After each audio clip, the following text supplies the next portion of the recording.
Hi guys, welcome to the Classist Corner. I'm Kat, and this week I'm going to be talking about episode 6 of Troy, Fall of a City, Battle on the Beach. Now, before I get into the main chunk of my discussion on the episode, I'm going to talk a little bit about potentially a mistake I've made during my discussions of the last 5 episodes of the show. Particularly how I sort of handled last episode and my various statements on the fact that just because a thing is different from the text, the ancient text that it's based on, doesn't mean it's bad. But I would also like to add to that statement, that doesn't mean though those changes are good either. It's just things aren't bad because they've been changed, but they can still be bad. You just need to have a discussion on why. And so, to be honest, sometimes they can be bad because they've changed it in a way that might not suit the narrative of the programme that they're trying to tell. And so that's what I'm going to talk about a little bit today with this episode. And to be honest, I've been really hesitant to criticise this show. If you couldn't tell, you know, I've sort of kept mum on things that I haven't really liked in these episodes. Partly because classics as a subject is actually struggling quite a lot to stay relevant, at least in the UK. Funding has been cut for most university courses. Entire A-levels have been cut from the curriculum in classics and ancient history. It's getting harder and harder for people to learn Latin and Greek if they want to in school. You know, and I know that sounds like such a, it's hard to learn Latin and Greek, you know, why do we need that? But it's becoming harder and harder to access classics. And there is a correlation between classics depicted in media and funding and attention classics gets academically. So when there is a big-ish budget primetime Saturday BBC show about the myths of Troy, I was really hesitant to criticise that because, you know, the show might be the reason that someone gets into classics or someone finds relevance in classics, and that might actually help out the subject as a whole. But that doesn't negate some of the problems with the show so far. I mean, in the last couple of episodes, I haven't really mentioned this so far, but personally I found the romance aspect between Helen and Paris really boring. I found actually most of Paris's storyline so far kind of dull and a bit navel-gazy. But again, that's my opinion, and it doesn't really affect. It's not really because of how the show has used the ancient text, so I haven't really discussed it here. But this episode, I feel like, and again, I said I was going to be sort of hypocritical about this in the last episode. I didn't realise that this would happen in the next episode when I said that. But this show handled two particular things in a way that is both, I feel, bad for the show and the world that the show is building, and quite bad in how they handled the classical text that it's based on. So there's that going forward. Before I get into those two particular scenes, and I will be mostly talking about those two particular bits more than anything else, but yeah, okay, this, by the way, this is the show where Amazons come into the myth. Yes, the Amazons were part of the Trojan myth.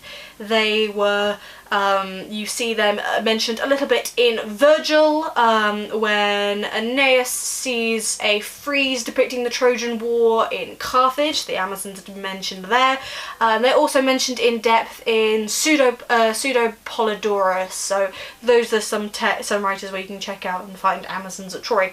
My one criticism of the Amazons as depicted here is that they are quite tiny women, sort of supermodel looking women, which I would prefer to potentially see some sort of buffer women, you know, women with muscle, typical of people who shoot bows and arrows and ride horses all the time, but that just might be my criticism. The actresses did a really good job in the episode, so I'm not criticising them.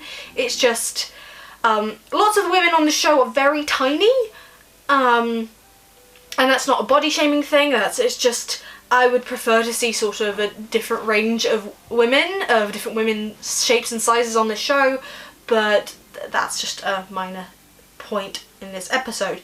Anyway, moving swiftly along, my two main problems with this episode is how they handled, and again spoilers for the episode, how they handled Patroclus's death and Hector's death, and the fact that one of my main problems is the fact that these two deaths happened in the same episode. Like, it just, very quick. The show has a bit of a pacing problem when it comes to significant events depicted in the Iliad, at least in the Iliad. So first we'll talk about Patroclus' death. Now this comes about because the Trojans decide to raid the Greek camp. It's actually it's somewhat similar to the Iliad. Patroclus, Achilles still refuses to fight, and Patroclus goes out in his armour to lead the Myrmidon forces against the Greeks, because he says he can't just sit and watch. Sort of. Now, in the Iliad, this is in book 15, I think? Yeah, book 15, if I'm wrong, correct me, where Patroclus dies. And what happens there is that one of the main problems I feel with this show is that they haven't really had time to really develop Patroclus as a character in the same way that is in the Iliad. Now, again, I didn't expect them to do it in the same way. It is a different show, it's in a different medium, and they are within their rights to change things.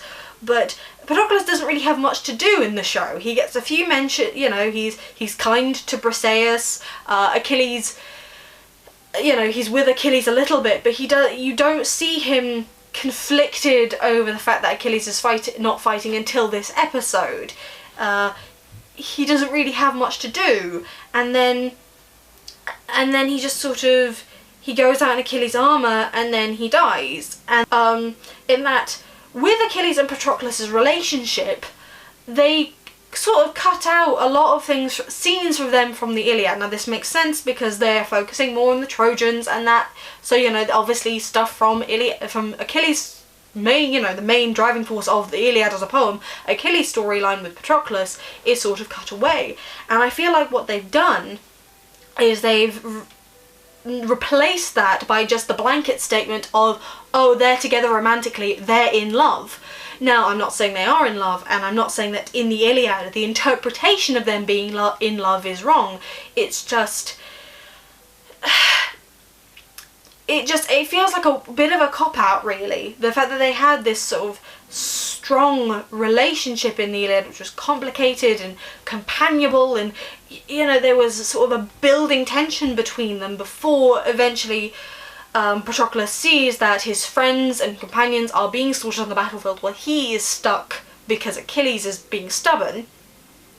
You just have this one statement of him being like, oh, we should go do this, okay, and then he goes out in Achilles' armour, and there's not really that building tension there.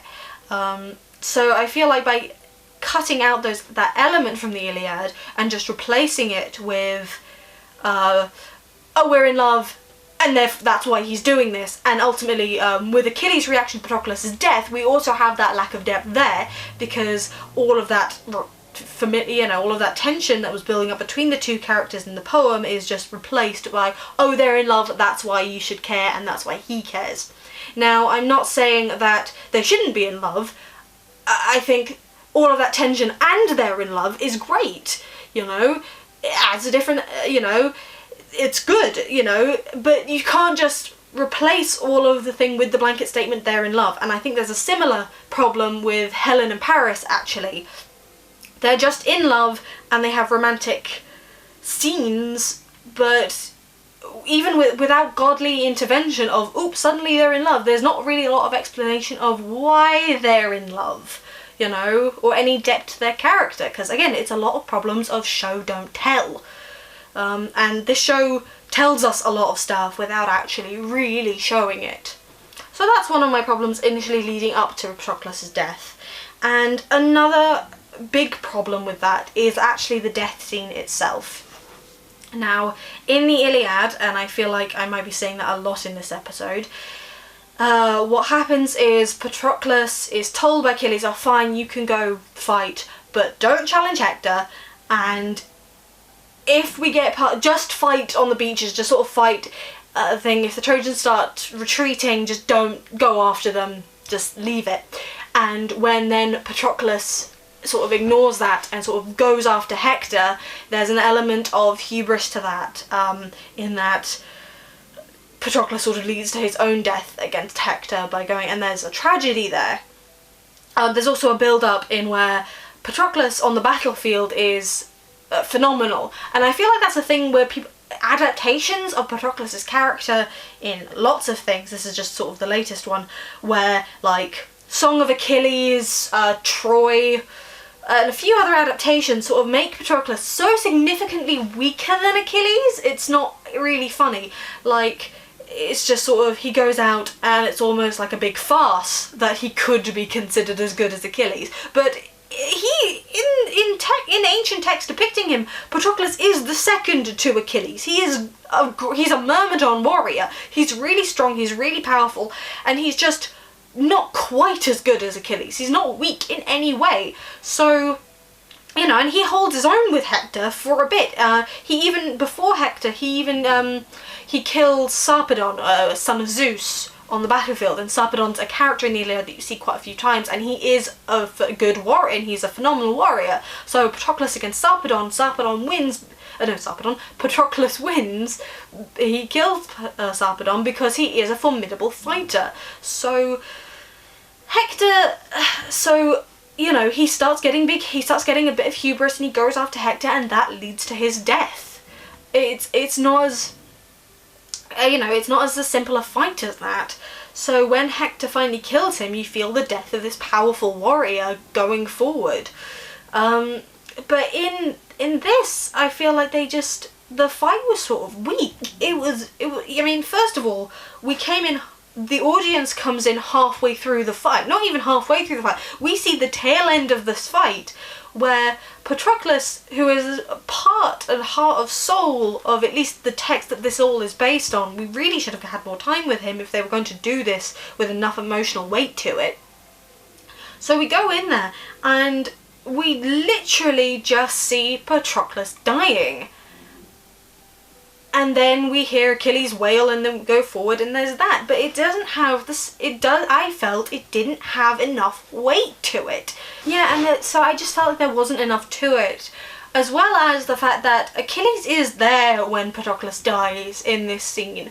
Wherein I felt like it would have been a lot more effective in this show if they had done what was depicted in the Iliad, which is Achilles is still in his sort of tent, he's looking, and then when someone brings back Patroclus's body to him, and then he tears out his hair, he rubs dirt on himself, he's distraught in a very intense way. So there's that, and I feel like Achilles' reaction to Patroclus' death was also quite weak in how they've actually, because of actually how this show has depicted Achilles so far, which is that I couldn't tell a big difference between Achilles' anger and sort of stoicness before Patroclus' death to after Patroclus' death.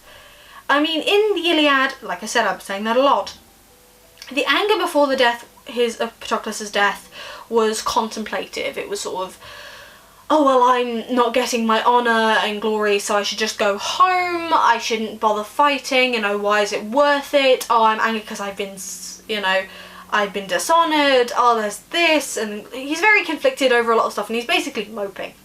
But his anger after Patroclus is godly, it's terrifying. He lets out a scream and half the Trojan army runs the other direction, as they should. And he, you know, and what gets me is that this episode not only killed Patroclus and Hector in the same episode, which I'll get more onto that when I discuss Hector's death, but it shows Patroclus' funeral. And if you're familiar with Iliad, you'll sort of see why this is a bit odd, because a lot of the reason why people read so much romance into the Iliad, and I'm not saying that, and like I said, it's a completely valid interpretation, is that after Patroclus dies, Achilles can't let him go. He clings to Patroclus's body. Even after he kills Hector, he sort of still refuses to bury Patroclus because he just can't let him go, and he physically clings to him. So much so that Patroclus's ghost has to turn up and be like, bury me? Can you bury me? you need to do that because I can't pass on and I'm miserable, so I know you're having a tough time, but you've got to let me go. So seeing Achilles sort of stoically just looking at Patroclus on a pyre, it doesn't have enough weight to it. Which it doesn't have enough narrative weight in the show. Even removing the changes to the classics, it just doesn't... We're meant as the audience to care. But maybe if you're not familiar with the classics, you will still care about this. But I kind of feel that the only way you can really get the full depth of what's happening is that if you're familiar with the Iliad, which I think is a failing for an adaptational process. So yeah, Achilles is not as angry as he should be. In the Iliad, he goes on a full-on rampage before getting up to Hector. He kills so many Greeks, he kills so many Trojans on the battlefield, not in terms of a battle context, but just like Terminator, that he literally clogs up a river with the bodies, and then when the river god gets annoyed that the river is being... He fights the river god because he's just so single-mindedly furious. And he doesn't care that he's going to die anymore. He doesn't care about his honour. He doesn't care about any of it. He just wants Hector dead. So, you know, he doesn't... And then coming on to Hector's death, Achilles doesn't stroll up to Troy with hostages. He doesn't have time to think about, well, I'm going to plan this and I'm going to get hostages, I'm going to make this big scene. You know, he literally just rocks up and starts screaming. There's no, oh, your city is watching you, oh, you'll be dishonoured. No, he's too far gone. He's so... I feel that they should have gone that way. I really do, because it's not enough for a calculated response for the audience to really understand how heartbroken he is, how angry he is. I mean, the whole, sing goddess of the anger of Achilles is the start of that poem, but it just comes off cold, and it really shouldn't. So that's Patroclus's death and my ramblings on that one. But going forward, Hector is one of the most important characters in the Iliad to me personally. And why? So I always knew that how Troy Fall of a City handled Hector's death would be a make or break point for me about the show. And unfortunately, and this is highly subjective to me, unfortunately I think they buggered it up.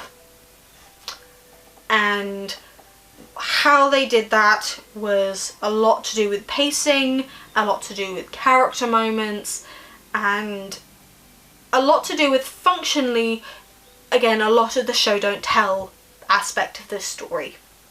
Now, first of all, like I said earlier, Hector and Patroclus' death should not have been in the same episode. But Hector's death was in the last 10 minutes of this episode. We got more time with Helen moping about Paris being gone and them having sex than Hector's death. Literally the last 10 minutes of the episode. Now, why that really gets on my nerves is because this show is called Troy Fall of a City. It's the fall of a city bit. And I understand that probably in this series we will see Troy fall. There'll be the whole Trojan horse thing, or something to do. We'll see the city being sacked. And I get that a lot. What they have really gone with is the fact that Paris is the cause for the fall of Troy with his stuff with Helen. They've spent a lot of time focusing on that relationship. And again, that's fine. Personally, I find it a bit boring, but I don't really like romance stories, so that's why. But again, in the Iliad, in the Iliad being the cornerstone text for the Trojan War, when Hector dies, the moment that Hector dies is the moment where Troy is really lost. Hector is the last defense of Troy. He represents the city. So when Hector dies, that is the moment that Troy begins to fall, really begins to fall. So I feel like Troy Fall of a City, having Hector die 10 minutes from the end of episode 6 is pathetic, honestly. They didn't spend enough time on that. And it's... yeah. So part of that is also the way they handled like I said, Achilles' anger going into his going after Hector is weak, as I said, going forward. But then you have Hector's response. Now, when Achilles rolls up to Troy screaming for Hector, Hector is terrified and he knows that he's going to die functionally, but his honour leads him to going outside the walls. You know, there's in the Iliad there's a lot of actual discussion that actually is fairly maybe not subversive, because it can't really be subversive because it's the first text we have, that, discusses masculinity and the cost of masculinity in that world. So, Hector has to go out for his own honour. And there's a sort of a theme, overarching theme throughout the Iliad as a poem about Hector and his honour and his choices, and the cost that his choices have for his city and his family. Now, the show has sort of gone into that a little bit, but again, most of it is told to us, not actually shown to us. And in this episode, Hector's baby is born, a Stynax, and there's a storyline of why he names the baby that, and which I won't really go into, and Andromache sort of begging Hector not to go for her and her son, and that is fine. That's actually, we don't actually get to see that so much in the Iliad. We see Andromache begging Hector not to go out multiple times, but not really at that moment. But in the show, we have Andromache begging Hector, and that does bring an emotional response forward, and that's sort of fine. But what the real problem is, at least for me, is the lack of inclusion of Hector scenes with Priam and Hecabe. Now, again, it's very emotive for a wife to beg her husband and the father of her newborn son not to go out and die, because that's what Hector's ultimately doing. So there's an emotive aspect going with that, but what it lost is in book 21, when Hector dies, he's going out and he's stopped by Priam and Hecabe. Now, Priam and Hecabe are very good features of this show, so I don't understand why the BBC, maybe the BBC missed this out. Maybe they just wanted this to be a moment between a husband and a wife, and a father, and they felt like that was enough. But in book 21, when Hector goes out, he is stopped by Priam and Hecabe, and they beg him not to go. Priam, an old man, Hector is his first son and one of his last living sons, who represents not only Priam's line and the safety of his city, but is his first son. And he clings to him and he goes, "Do not go. If you go and you will die, then this city will fall, and there will be no one to bury me. I will die an old man, broken on the streets, eaten by dogs. I who was once a king in this city, I know that when you die, I will die. And you will have doomed me, you will have doomed this city, and I am an old man, I'm frail, do not go." And it is literally an old man begging his son, his boy, not to abandon him and their city for his own pride. And then you have Hecabe. And again, there's been a lot of focus on Hecabe and Alexander, of the the sadness of her in Troy Fall of a City, and her in Paris being like, "Oh, we let our baby dove to die, and oh, I'm my mother," and there's that. But we haven't seen that much with her and Hector.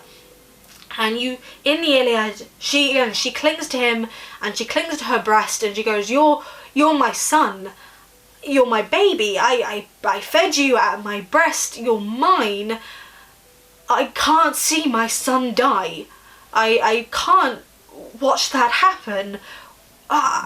you know, and it's literally her, like, you know, which would have worked really well in this episode.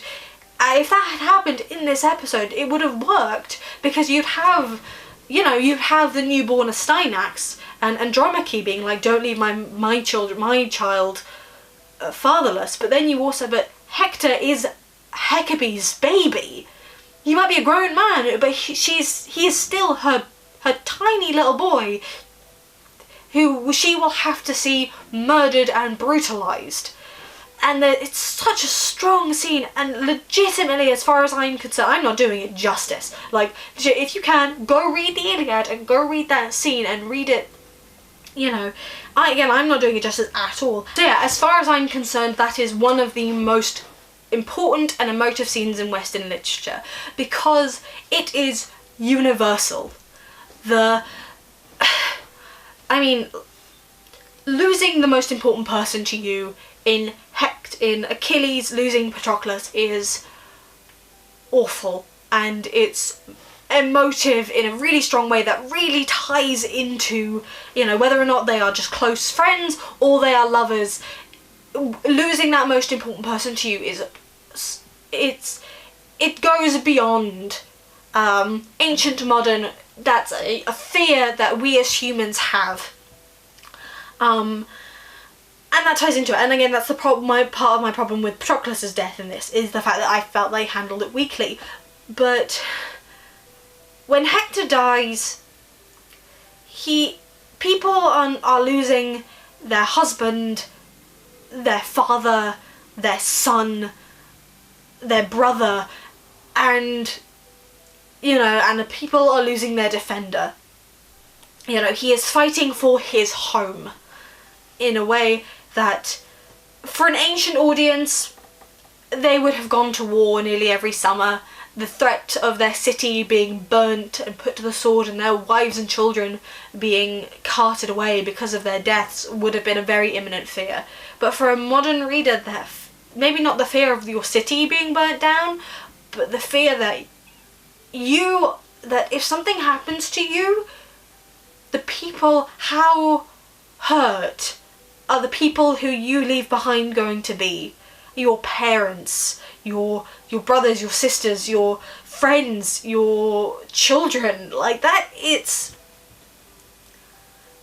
the full weight of that goes beyond in the poem. And that's when I read that in my class when I was 16 years old in A-level, that was the moment when I was like, this is still relevant.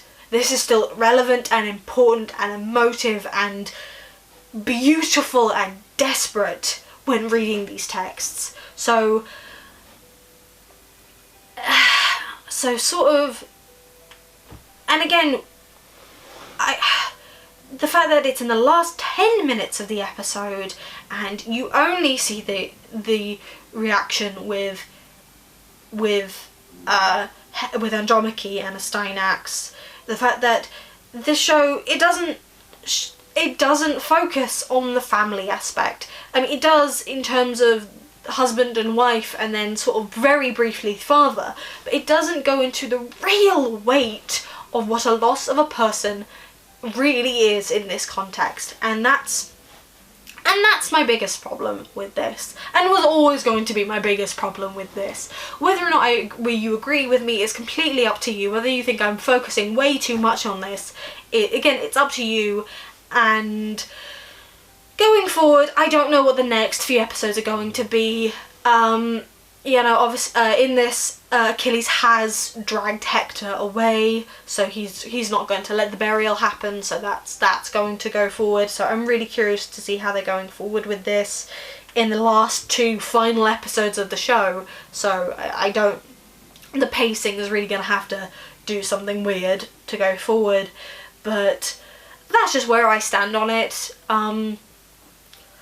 It was emotive, I did cry, but like I said in the Iphigenia episode, that's not uncommon for me. It's just, I feel like they could have done something really good with this, and they didn't. And I don't feel like how they've worked it works either from how they handled the classics or really how it works within the pacing of their own show and own narrative. So I'll see how they go forward. I'm not, you know, I'm not being like, oh well, I'm not watching the show anymore, they buggered up the bit that I was particularly focusing on. But we'll see how it goes in the next 2 episodes. I'm still, yeah, still not, you know, so I still think that people can still love the show and that, or dislike the show for different reasons, but we'll see how it goes in the next few episodes. So yeah, I will see you next week, guys. If you like this video, please like, share and subscribe, and if you guys have any opinions on anything that I've said this episode, please pop it down below, and I will see you next week. Bye!